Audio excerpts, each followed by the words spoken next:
Hemos estado bebiendo el vino y tomando el pan, y el nuevo pacto en el nombre del Señor es ese nuevo pacto en el que empieza un tiempo de gracia, pero empieza un tiempo donde Dios Padre, en la muerte de Jesús en el Calvario, rasga el velo en representación de que ese pacto lo que hacía era que podemos entrar con libertad a la mismísima presencia del Señor y tener una relación personal e íntima con Él. Lo de la relación personal e íntima es algo que no tiene que hacer Dios, sino que tenemos que hacer nosotros. Nosotros tenemos que ser intencionales de poder entrar a ese lugar santísimo, donde podemos disfrutar de la presencia de Dios. ¿Quién ha disfrutado de la presencia de Dios? ¿Quién ha sentido la presencia de Dios esta mañana? Pues puedes sentirla en tu casa, en tu tiempo, porque la presencia de Dios no está limitada en cuatro paredes. La presencia de Dios está a disposición de sus hijos por pura gracia. Ese nuevo pacto es un pacto que venía a romper con tradiciones y una religión, pues eso, religada a normas tradicionales y a tener que hacer algo para ser bueno. Y eso fue cambiado por lo que se llama relación o oración. No es lo mismo rezar que orar. Las raíces son diferentes. La palabra rezar tiene como raíz recitar. Tú recitas oraciones establecidas, pero la palabra orar significa relacionarte, hablar con una persona con la que tú tienes el privilegio de poder hablar con ella, pero el mayor privilegio es que esa persona te puede hablar a ti. ¿Y por qué es el mayor privilegio? Porque no estamos hablando de una persona cualquiera, estamos hablando de Dios Padre, hablándote por medio del Espíritu Santo y de Cristo. Dios hay una parte de Jesús en un evangelio que dice: porque a mi Padre le ha placido daros el reino.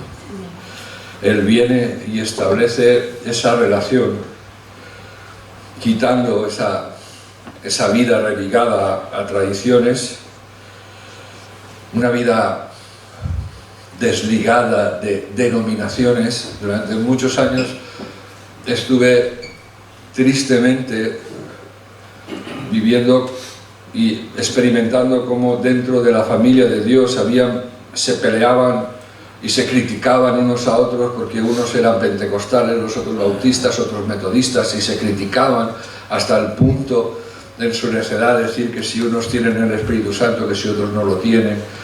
Y en definitiva, al final, un día me acuerdo que Dios me mostró que Él no vino a establecer denominaciones. Las denominaciones las han creado los seres humanos, las personas, en base a sus conceptos de cómo tienen que ser las liturgias.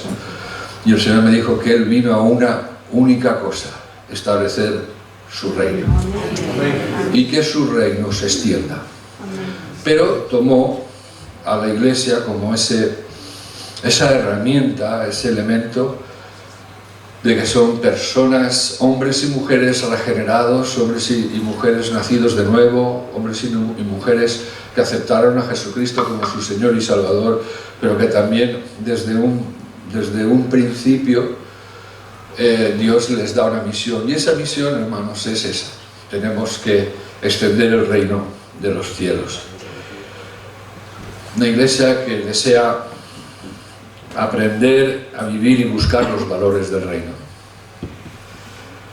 Y el objetivo, el otro día hablábamos en el estudio, como Pablo avisa a la iglesia de Corintios, se le dice: yo no quiero que ignoréis las maquinaciones de Satanás.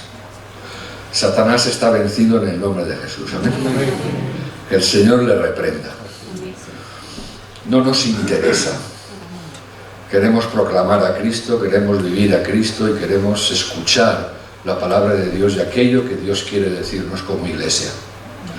Pero sí es cierto que tenemos un enemigo que se hace invisible. También comentábamos cómo en una guerra la mayor estrategia que tiene un ejército y en lo que más se gasta dinero es conseguir que su enemigo no le vea. Entonces él tiene maneras y formas de disfrutar, pero lo que está claro es que tenemos un mismo enemigo. Tu enemigo no es tu hermano, tu enemigo no es tu vecino, tu enemigo no es esa persona con la que te llevas mal en el trabajo o con la que te está poniendo la zancadilla todos los días. Tu enemigo no es de carne ni es de sangre. Y él viene a arrebatarte el reino que Dios te ha dado. Tu enemigo viene a robarte y a empujarte a que no vivas esos valores y a arrebatarte el impedir que vivas en el reino de Dios. Cada día hacemos elecciones importantes sobre el estilo de vida que yo voy a llevar. Eso depende de mí. Yo tomo decisiones. Yo elijo y decido cómo voy a vivir mi vida. Yo decido cómo voy a llevar mis relaciones familiares, personales, de iglesia. Yo voy a tomar decisiones de cómo voy a vivir mi vida profesional. Yo voy a tomar decisiones cuáles son mis prioridades. Yo tengo que tomar la decisión de cómo me entretengo, cuáles son mis maneras y mis formas de vivir mi ocio. Yo tengo que tomar la decisión de quién va a ser mi amigo. Y todas esas decisiones van a ser tomadas siempre con un espejo delante de qué valores o de qué manera tenemos que vivir todo esto que es necesario dentro del reino de Dios.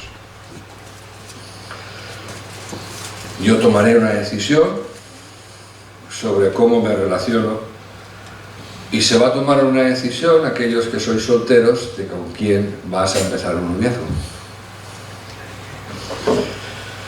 Puedes empezar un noviazgo con quien tú quieras, pero hay valores y hay maneras incluso ahí. Tú vas a tomar decisiones sobre cómo vas a relacionarte, tú vas a tomar decisiones sobre tus prioridades, pero repito, todo eso, antes de que tú tomes una decisión, Dios te va a decir, porque el velo se rasgó, porque ya no es una religión. Puedes entrar a la presencia de Dios para que puedas consultar con Él y puedas recibir todo el consejo de Dios para tu vida. Repito, todo el consejo de Dios para tu vida. A partir de ahí tomarás la decisión que quieras. Pero para mantenernos en el reino de Dios, para mantenernos viviendo en el reino de Dios, tenemos que buscar al rey de ese reino, porque es Él el que marca las normas para poder disfrutar de ese reino. Necesitamos descorrer la cortina, porque a veces nuestros ojos se vendan, hay una venda, y necesitamos que el Espíritu Santo descorra esa cortina para ver lo invisible. Porque la Biblia enseña que hay una realidad invisible que nos impacta. Hay un versículo que es con el que quiero compartir con vosotros. Es un versículo que tiene mucha controversia. Ha habido mucha complicación a la hora de traducirlo. Incluso comentaristas bíblicos encuentran, pero bueno, la mayoría coinciden en un pensamiento bíblico.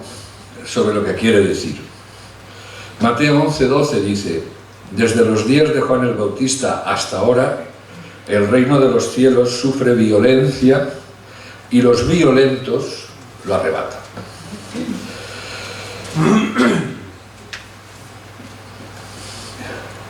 Necesitamos intentar traducir, hacer una hermenéutica correcta sobre las palabras violencia y violentos. En la religión judía nacen sobre el año 66-67 antes de Cristo una secta que creía que Dios traería la paz a Israel a través de las armas y de la violencia, y así surgieron algunos grupos llamados los celotes. Los celotes no era más que un grupo guerrillero que creían que un día vendría el Mesías con una especie de David guerrero que los guiara a la victoria sobre los romanos. Esa es la frustración que tienen, porque luego cuando viene el Mesías ellos están esperando al Dios Todopoderoso que les librara de la mano de los romanos, y claro, cuando llega Jesús dice: no, tenéis que orar por ellos y bendecirles, y entonces a este hay que crucificarle, porque este no es el que predijo Isaías, estamos esperando a otro. A mediados del siglo XX, basado en este versículo, nace lo que se llama la teología de la liberación. Es un movimiento que sale desde la Iglesia Católica en ese mismo versículo, diciendo que para salir de la pobreza y de la injusticia social había que hacer guerra. Y todavía hay algo de la teología de la liberación, pero nada más lejos que el Evangelio que predicó Cristo. Yo quisiera pararme en qué quiere decir, porque si está en la Biblia quiere decir que necesitamos entender y qué es lo que Cristo quiere enseñarnos. La palabra violencia proviene del griego biazo, y este vocablo, traducido desde el griego, es violento, significa violento. Y en este sentido podríamos traducir el texto de la siguiente manera: desde los días de Juan el Bautista hasta ahora, el avance del reino de Dios en esta tierra sufre violenta oposición. Hay una oposición violenta. Es tan violenta que tu enemigo quiere matar y destruir. A ese nivel de violencia estamos hablando. Y solo aquellos que se aferran violentamente al mismo lo arrebatan. Esta palabra violentos, esta segunda parte, al final, este versículo al final, que dice que los violentos lo arrebatan, la traducción desde el griego es viastés, y se traduce como esforzarse. Por lo tanto, entendiendo la primera parte de violentos y con la violencia, y la segunda, que es de los violentos lo arrebatarán, la traducción podría ser: el avance del reino de los cielos se abre paso con gran esfuerzo y solo los esforzados lo arrebatan. Hoy vivimos en un tiempo donde tenemos diversidad de Biblias que podemos ver, traducciones, y que para tener una buena hermenéutica debemos de aprovechar la bendición que es poder tener otros lugares para poder entender versículos como este. Si leemos, por ejemplo, la Nueva Versión Internacional, lo traduce de esta manera: desde los días de Juan el Bautista hasta ahora, el reino de los cielos ha venido avanzando contra viento y marea, y los que se esfuerzan logran aferrarse a él. Esta traducción es más entendible, ¿verdad? Tú lo ves, y lo que está diciendo Jesús es que desde Juan, o sea, lo que era el reino de Dios, siempre hay una oposición. Prevalece contra viento y contra marea. ¿Por qué? Porque el cristiano, en el lugar en el lugar social, familiar que tú estés, vas a ir contracorriente. Hay otra traducción de la Biblia, que es la Biblia en lenguaje sencillo. Dice así: desde que Juan el Bautista comenzó a predicar, hasta ahora el reino de Dios avanza a pesar de sus enemigos. Solo la gente valiente y decidida logra formar parte de él. Son dos traducciones que nos hacen ver más, ¿no? ¿Y por qué es tan importante para nosotros esforzarnos, aferrarnos y luchar contra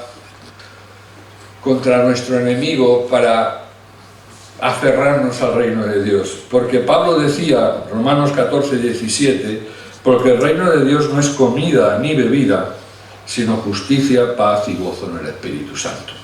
Vivir en el reino de Dios traerá a nuestras vidas justicia, paz y gozo. Y el diablo quiere impedirlo por todos los medios a su alcance. Dios no quiere que vivas una vida justa. Dios quiere que vivas una vida justa. Tu enemigo no quiere que vivas esa vida justa. Tu enemigo no quiere que vivas una vida de esa paz que sobrepasa todo entendimiento.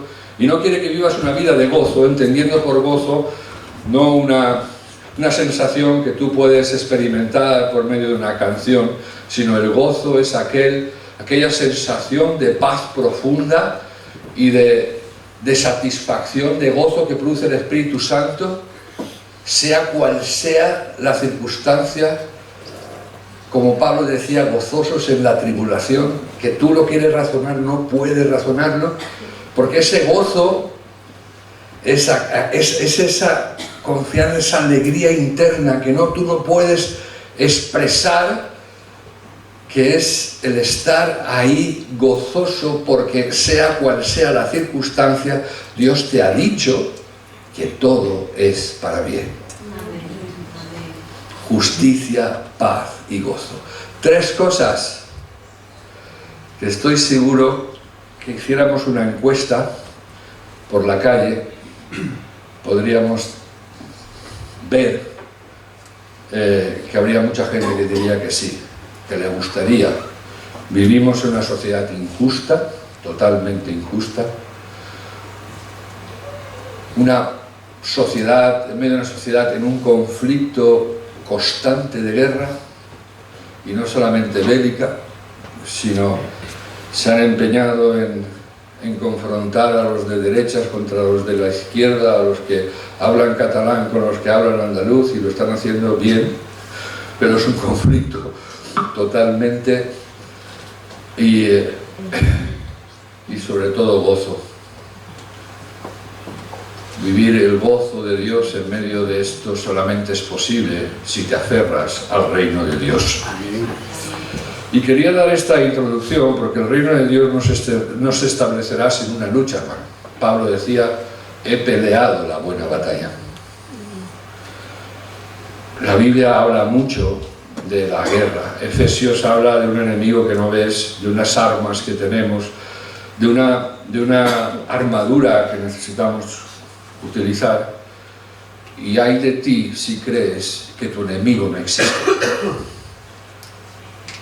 porque ya ganó la batalla. Por lo tanto, necesitamos entender en lo que decía Jesús en este pasaje, que para poder vivir en el reino de Dios, establecernos de una manera firme, estable en el reino de Dios, necesitamos luchar. Vamos a necesitar esfuerzo, vamos a necesitar decisión y vamos a necesitar valentía. Son tres valores que cuando vas a la mili los vives. Bueno, ahora no hay mili, pero yo cuando fui a la mili era el esfuerzo, la decisión de salir y la valentía. Pero dentro de... son los tres valores que necesita un soldado. Y este ejército se compone de hombres y de mujeres. Hombres y mujeres esforzadas, decididas y valientes. y necesitamos incorporarlo en nosotros. ¿Por qué? Porque Jesús nos dio un mensaje prioritario que no podemos alterar en el orden, no. En la palabra de Dios, el orden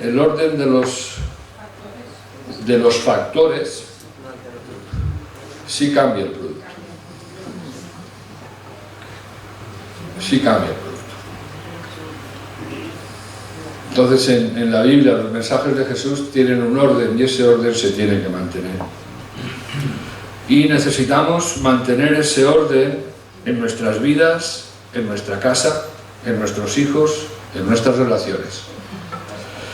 Y vamos a tener que esforzarnos en negociar primeramente con nosotros mismos, porque es el mayor enemigo que tienes, eres tú mismo, es tu carne. Pablo le dijo a Timoteo, ten cuidado de ti mismo. Con nuestros hijos, con las circunstancias que nos rodean, con la vida social, con las responsabilidades familiares, con la vida de la iglesia, vamos a tener que tomar decisiones, pues cada una de esas áreas Dios nos manda que busquemos primeramente el reino de Dios y su justicia para que todo lo que Dios tenga, Dios lo vaya añadiendo. Pero necesitamos buscar primeramente el reino de Dios y su justicia, primeramente en nuestra vida, en la vida de nuestros hijos, en las circunstancias, en la vida social, en las responsabilidades familiares, en la vida de la iglesia, en la toma de decisiones. Para que Dios pueda darnos aquellos beneficios que están en el reino de Dios, primeramente debemos buscar el reino de Dios y su justicia. Y para eso quiero mostrar unos puntos de en qué tenemos que ser violentos, esa violencia que hablaba Jesús. Primero, debo ser violento conmigo mismo. Pablo lo tenía claro. 1 Corintios 9, 24 y 27 dice: ¿acaso no saben ustedes que aunque todos corren en el estadio, solamente uno se lleva el premio? Corran pues de tal manera que lo obtengan. Todos los que luchan se abstienen de todo. Ellos lo hacen para recibir una corona corruptible, pero nosotros para recibir una corona incorruptible. Así que yo corro y lucho, pero no sin una meta definida. No lo hago como si estuviera golpeando el viento. Más bien golpeo mi cuerpo y lo someto a servidumbre, no sea que después de haber predicado a otros yo mismo quede eliminado. Él tomó una decisión. Yo tengo que luchar en una batalla que no es contra carne ni sangre, y él decidió que el primero que tenía que poner en disposición en esa lucha era él mismo. No le bastaba ir a la iglesia de Éfeso, de Tesalonicenses, ni decirle a Timoteo lo que tenía que hacer, sino que él era consciente de que él tenía que llevar una vida disciplinada. Él tenía que luchar para mantener esos valores del reino en él. Y por eso, si queremos mantener los valores del reino, tengo que ser violento conmigo mismo. ¿Qué es violento? No seas permisivo con tu carne. No seas permisivo. Porque la carne es débil. Pero hablábamos de que Dios te redimió, te hizo hijo y puso un espíritu en ti en el que te puedes levantar y dice: todo lo puedo en Cristo que me fortalece. Pero también es cierto que al final quien toma las decisiones es uno mismo. Lucas 13, 24 dice: esforzaos a entrar por la puerta estrecha, porque os digo que muchos procurarán entrar y no podrán. Esforzaos a entrar por la puerta estrecha. La palabra griega que traducimos en esforzaos es una palabra nuestra, sería agonizar. Es una sensación, es un esfuerzo que te lleva más allá de la fuerza humana. es cualquiera que sean los obstáculos, usted debe entrar porque el costo del fracaso es muy grande. Porque muchos procurarán entrar cuando sea demasiado tarde y no podrán. Porque hoy es día de salvación. Hoy puedes entrar por esa puerta. 1 Corintios 10:23 dice: todo está permitido, pero no todo es provechoso. Todo está permitido, pero no todo es constructivo o edificante. Habla de que tengo que buscar primeramente en mi vida lo que es conveniente y lo que edifica. Habla Pablo de que todo me es lícito, mas no todo conviene, pero que a la hora de tomar una decisión, sabiendo que Dios me ha dado un libre albedrío para decidir, tengo que pesar en la palabra de Dios, en la norma del reino de Dios, qué es conveniente y qué edifica. Y ahí decido yo.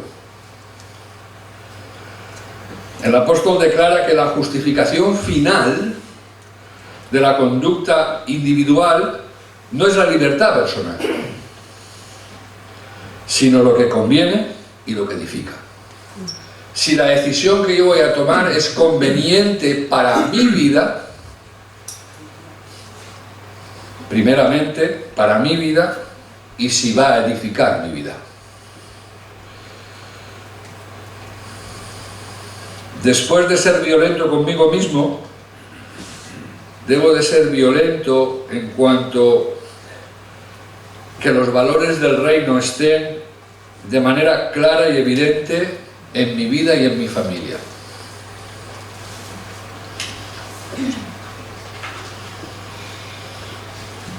¿Sabes cuál es tu primera iglesia? Tu casa.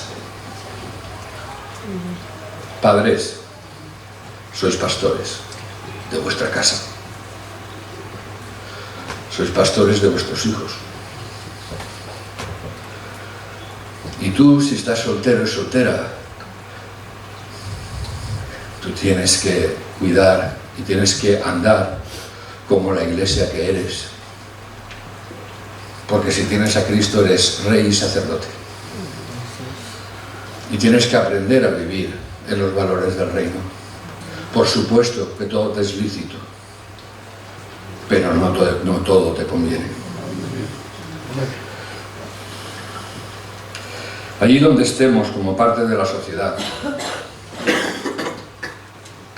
allí donde estemos como parte de la Iglesia de Cristo, allí donde estemos en medio del trabajo, los círculos amistosos, debemos ser valientes, repito, debemos ser valientes para que donde estemos vean que los valores del reino están en nosotros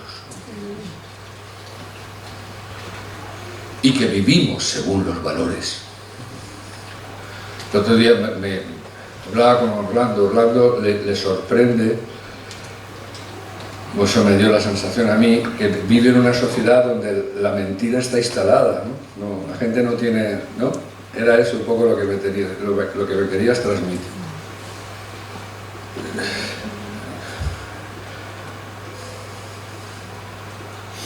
Nosotros no podemos mentir. Dios no nos permite que mintamos. Y lo que tienen que ver las personas es que vivimos los valores del reino.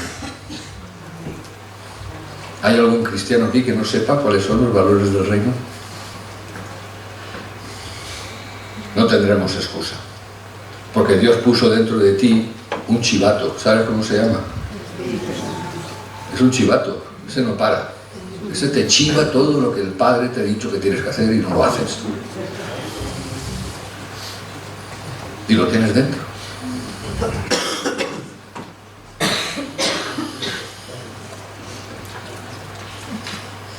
Dios nos dejó una gran comisión. Ayer estuvimos en Elche y se habló sobre la gran comisión.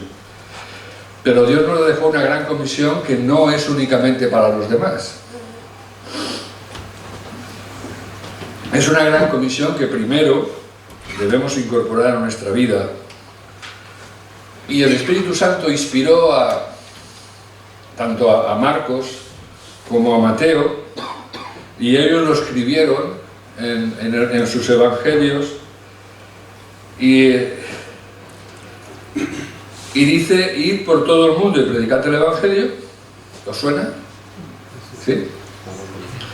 Y eso es en Marcos. Y en Mateo dice: por tanto, id y haced discípulos a todas las naciones. Id y predicad. Por lo tanto, me tengo que predicar el evangelio yo.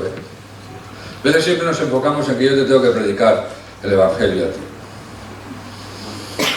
Ayer se hablaba de los bibliazos y de cómo predicar el evangelio, ¿no? Pero el primero que tiene que predicarse el evangelio soy yo.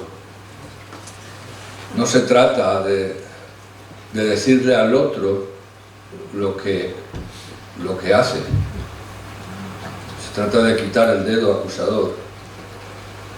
Se trata de estar más centrado en mi viga que en la paja. Y yo tengo que buscar, esforzarme y vivir una vida donde mi vida viva el evangelio. Mi vida viva el evangelio. Que el evangelio esté establecido en mí y se haga carne. Esa encarnación que hizo Cristo es la encarnación que Dios Padre espera de la Iglesia. Que el Verbo se haga carne. Que nuestra vida, que nuestros miembros, que nuestros ojos, que nuestros pies, que nuestras manos prediquen el evangelio.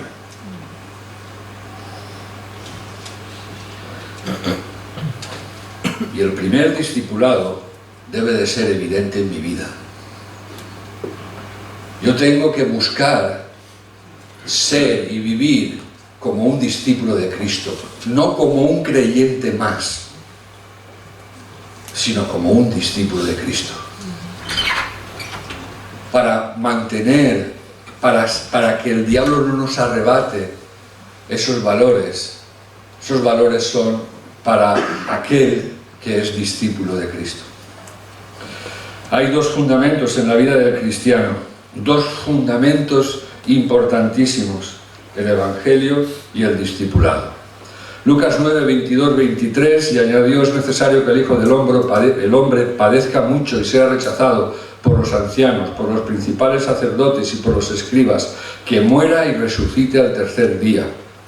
Y dijo también, dirigiéndose a todos: si alguno quiere seguirme, niéguese a sí mismo, tome su cruz y sígame. ¿Quieres ser discípulo de Cristo? Pues tienes que tomar una decisión. Entendiendo, y repito, entendiendo que todo te es lícito. Pero para ser discípulo de Cristo tenemos que negarnos a nosotros mismos, tomar nuestra cruz y seguir las pisadas de Jesús. Esa es la gran diferencia entre un discípulo y un creyente.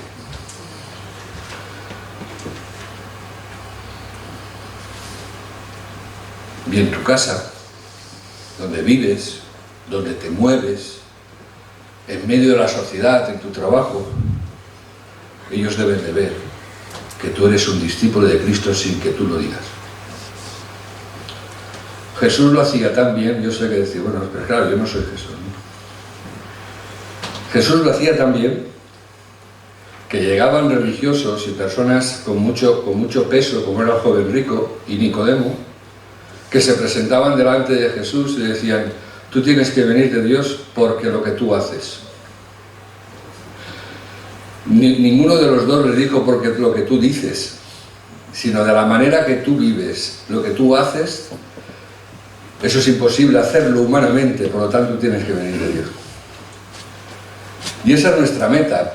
El diablo quiere arrebatarte, que puedas esforzarte y ser valiente, y ya puedas arrebatar el reino de los cielos cada día para tenerlo incorporado en tu vida, en tu hogar, en tu casa. Para que vean que somos discípulos de Cristo de la misma manera que un naranjo no tiene un letrero que dice yo soy un naranjo. O un melocotonero tiene que tener un letrero que ponga yo soy un melocotonero. Nosotros no tenemos que ir con un letrero que ponga yo soy discípulo de Cristo. Lo tienen que ver. De la misma manera que cuando tú vas por un campo y ves un naranjo, allí no hay nadie que te diga que es un naranjo. Tú lo ves y dices es un naranjo.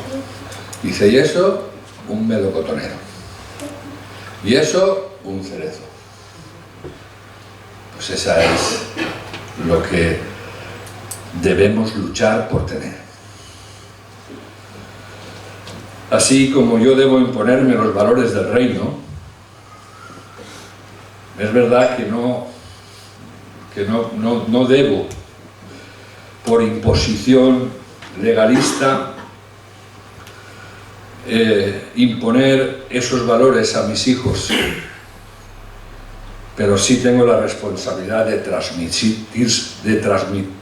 transmitirlos a ellos, no dejando que tomen aquellas decisiones que no sean provechosas, que no tomen aquellas decisiones que no sean edificantes, y más cuando vemos que son decisiones trascendentes en sus vidas. Si puedo decidir aquello que se les desea imponer en el ámbito escolar, social, familiar, religioso y en mi caso. Sí puedo decidir yo. Y debemos ser violentos para luchar contra aquello que es contra el reino de Dios, porque parte de nuestra responsabilidad es sembrar valores, y no cualquier valor, sino los valores del reino en nuestra vida y familia. ¿Y cómo se hace? ¿Qué tengo que hacer para imponer esos valores? Instruye con el ejemplo. Pablo decía a la iglesia de Corintios, imítenme a mí, así como yo imito a Cristo. En la Reina Valera del 60 dice, sed imitadores de mí, como yo de Cristo. Ayer hubo una frase que salió en varias ocasiones,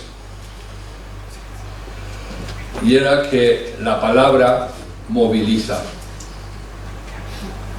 y el ejemplo arrastra. Es una frase y es verdad. Cuando tú hablas, esa palabra que tú hablas puede mover, pero tu ejemplo lo que va a hacer va a ser arrastrar, y vas a arrastrar a las personas a Cristo cuando ellos vean que tú imitas a Cristo. Tenemos a Dios como nuestro ejemplo a seguir, amén. Juan 13, 15 y 17 dice, porque ejemplo os he dado, porque como yo os he hecho, vosotros también hagáis. De cierto os digo, el siervo no es mayor que su Señor, ni el enviado es mayor que el que le envió. Si sabéis estas cosas, bienaventurados seréis si las hiciereis. Y en 1 Juan 2:6 reza así, el que dice que permanece en él, debe andar como él anduvo. Tenemos un ejemplo a seguir. Él nos ha dado un ejemplo a seguir. La mayor parte de las cosas que enseñamos se transmiten por el ejemplo. No podemos predicar la verdad, la honestidad, la solidaridad, la generosidad, la importancia de congregarse y enseñarles lo contrario con nuestras actitudes y con nuestras conversaciones, porque vamos a ser tropiezo. Busca en esta mañana, anhela en esta mañana, desea, como decía el Salmo, me muero por estar contigo. En esta mañana no te vayas de aquí sin ese anhelo profundo de no conformarte en ser un creyente, sino en un discípulo. Busca vivir el Evangelio y busca ser un discípulo de Cristo. Busca consejo, busca instrucción, La iglesia, no somos la iglesia perfecta, tenemos muchos fallos, pero tenemos recursos para reforzar tu instrucción. Utilízalos. Si necesitas un discipulado, si necesitas oración, si necesitas consejo, pídelo. Se ha habilitado un lugar donde tú puedas estar ahí, a lo mejor estás esta mañana aquí, estás ahí, estás tomando decisiones, pero no sabes cómo. No te vayas sin pasar por ahí. Y la necesidad que tengas, sea física como sea espiritual, exponla, porque la iglesia tiene recursos para ayudarte. Instruye con el ejemplo. Y la siguiente es disciplina. Ay, Señor, la disciplina. La disciplina no es un fin. La disciplina es el medio para conseguir aquel fin que tú quieres. Por lo tanto, para vivir en el reino necesitamos incorporar disciplinas espirituales a mi vida. Y la disciplina es una herramienta que produce mucho bien. No dejes tu vida sin disciplinar, porque aunque no es agradable, la Biblia dice que produce frutos de paz a aquellos que son ejercitados. No libres, no prives de la disciplina a tus hijos, porque no les estás haciendo bien. Frutos apacibles de justicia es el fruto de la disciplina bien ejecutada. Proverbios 15, 31, 33. El oído que escucha las amonestaciones de la vida morará entre los sabios. El que desprecia la disciplina se menosprecia a sí mismo. El que escucha la corrección adquiere inteligencia. El temor del Señor es enseñanza de sabiduría, y a la honra precede la humildad. Busca llevar una vida disciplinada, como hacía Pablo, que golpeaba su cuerpo, que se negaba a sí mismo por seguir adelante para poder terminar su carrera y poder decir: he peleado la buena batalla, he guardado la fe. Incorpora la disciplina, incorpora el discipulado de Cristo en tu vida, en tu ámbito familiar. Discípulo y disciplina tienen la misma raíz. Proverbios 23, 13, 14. No rehuses corregir al muchacho, porque si lo castigas con vara no morirá. Castígalo con vara y librará su alma del Seol. La traducción correcta de vara no es una vara que golpea, no es una vara para golpear, no está hablando de una disciplina, una vara que tengas que llegar a tu casa y matar a palos a tu hijo. Es una vara que marca una dirección para crecer. Es esa vara que se le ponen a los árboles cuando son pequeñitos, que es una vara que lo liga, que está, el árbol está plantado aquí y la vara se le pone, se le ata, porque lo que va a hacer la vara es marcarle una dirección de crecimiento, para que no crezca torcido. No prives tu vida de esa vara. Sujétate a la vara de la palabra de Dios. Y no libres de esa vara a tus hijos. Aunque lloren, aunque pataleen, aunque no tengas que dormir, no quites la vara. Mantén la vara, porque esa vara va a dar frutos apacibles de justicia. Y luego disfrutarás. Sí, hermano, a lo mejor ahora estás pasando por dolor y por lágrimas, pero recuerda algo: el que siembra con lágrimas, con regocijo cosechará. No quites esa vara que va a ayudarte a variar el rumbo y la dirección. No quites esa vara que te va a marcar los límites de lo que te es lícito y de lo que no te conviene. Nuestros hijos se nos han sido prestados para que actuemos con ellos con misericordia, pero con verdad y con justicia. Debemos corregir las decisiones que son tomadas desde la necedad. No se trata de pegar. La corrección se establece con palabras, con prioridades y con límites. Y por último, que por ser lo último no quiere decir que sea lo menos importante, tendría que estar al principio, pero bueno, la oración. No quieras arrebatar el reino de Dios en tu vida sin oración. No creas que va a ser posible hacerlo por ti mismo y en tus fuerzas. Veo en Jesús que la oración era algo natural. Pues solemos orar cuando necesitamos o deseamos algo. Y él oraba fuese cual fuese la circunstancia. Y luego nos da una enseñanza que quiero compartir con vosotros. Lucas 18, versículos del 1 al 8. También le refirió Jesús una parábola sobre la necesidad de orar siempre y no desmayar. Diciendo, había en una ciudad un juez que ni temía a Dios ni respetaba a hombre. Había también en aquella ciudad una viuda, la cual venía a él diciendo, hazme justicia de mi adversario. Y él no quiso por algún tiempo, pero después de esto dijo dentro de sí, aunque ni temo a Dios ni tengo respeto a hombre, sin embargo, porque esta viuda me es molesta, le haré justicia, no sea que viniendo de continuo me agote la paciencia. Y dijo el Señor, oíd lo que dijo el juez injusto, ¿y acaso Dios no hará justicia a sus escogidos que claman a Él día y noche? ¿Se tardará en responderles? Os digo que pronto les hará justicia, pero cuando venga el Hijo del Hombre, hallará fe en la tierra. ¿Hallará convicción que Dios responde aún lo imposible? ¿Hallará convicción que aún Dios puede conseguir aquello que para ti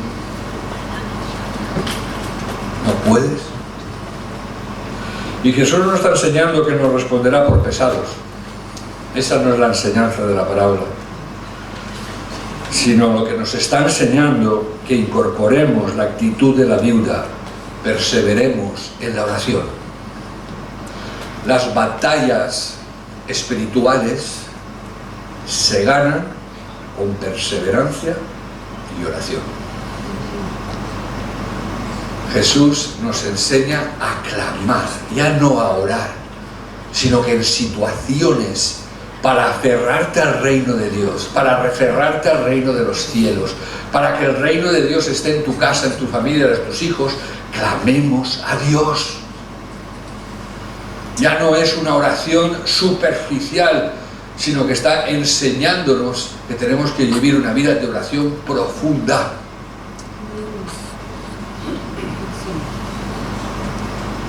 Necesidad de orar siempre y no desmayar, dice Jesús.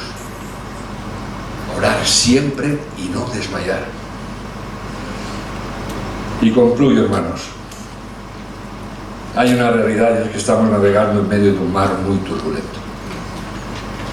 Un mar donde nuestras familias son golpeadas, nuestros hijos quieren ser arrebatados, las ideologías quieren imponerse, los colegios van detrás de esa corriente, nos vamos a ver imposibilitados muchas veces, vamos a tener que ponernos violentos en llegar a los lugares y decir, pelear contra aquello que está establecido y que nos es lícito.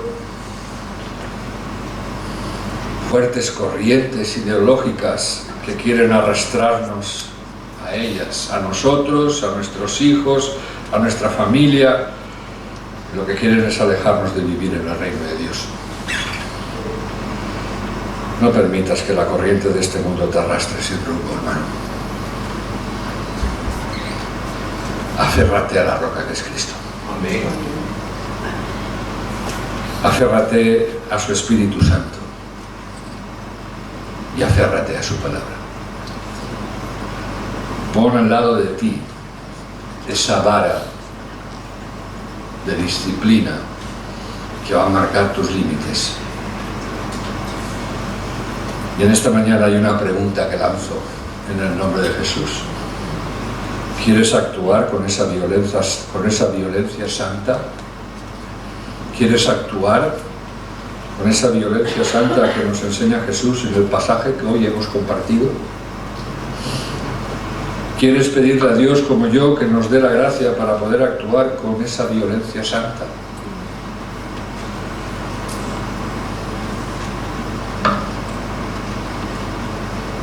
Que te ayude a incorporar por su gracia los valores del reino en tu vida, en tu familia, en tu trabajo. Tú le respondes en esta mañana, si quieres o no quieres. Lo que vamos a hacer es una alabanza, y el grupo de alabanza que vaya pasando. Lo que vamos a hacer, lo vas a ver ahí escrito, es vamos a decirle a Dios que nos entregamos a Él. Por lo menos lo vas a cantar. A no ser que te quedes quieto y no alabes. Lo que vamos a cantar en esta mañana para despedir es una alabanza que se titula A ti. Y vamos a decirle cantando al Señor que nos entregamos a Él. Vamos a decirle que queremos que Él gobierne nuestra vida. Vamos a decirle que Él ordene nuestro caminar. Y vamos a decirle que queremos vivir en su voluntad.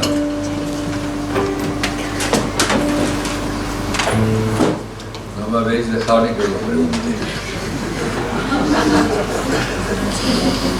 Yo voy a decir que si deseas levantar esta oración, estás puesto en pie, que no sea una canción, que sea una oración, que sea un ruego al Señor, que sea un ruego de clamor desde lo más profundo, porque el diablo ha querido arrebatarte del reino de Dios. Que en esta mañana le pidamos a Dios, queremos ser violentos, Señor, violentos para arrebatar tu reino e instalarlo en nuestras vidas, en nuestra familia, en nuestros hijos, en nuestra iglesia. Y por eso en esta mañana te decimos que te entregamos nuestra vida, que vamos a querer que tú lo gobiernes, que queremos que ordenes nuestro caminar, porque queremos vivir en tu voluntad. Amén. Adora al Señor.